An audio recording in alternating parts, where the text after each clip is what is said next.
This is a live view at Bourbon Street in New Orleans French Quarter, back open tonight to the public after the deadly suspected terror attack that happened there New Year's Day.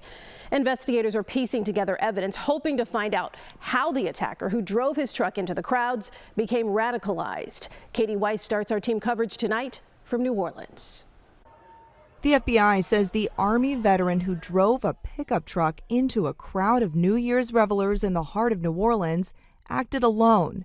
That reverses the FBI's view from a day before. Nothing to indicate through call records, through anything on those devices, through interviews, through anything in our systems that he was aided in this attack by anybody. According to the FBI, Shamsud-Din Jabbar rented an electric truck on Monday in Houston, Texas, where he lived, and drove to New Orleans on Tuesday evening.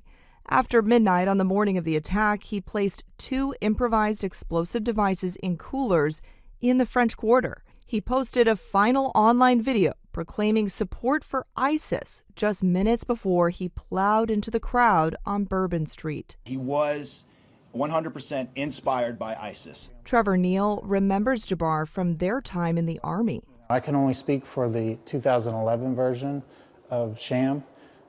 Which was, he was a normal individual, no red flags, great soldier, phenomenal friend. A cousin of one of the victims, 25-year-old Matthew Tenedorio, reflected on the tragedy. We still haven't really wrapped our minds around that. A terrorist attack took our Matthew away.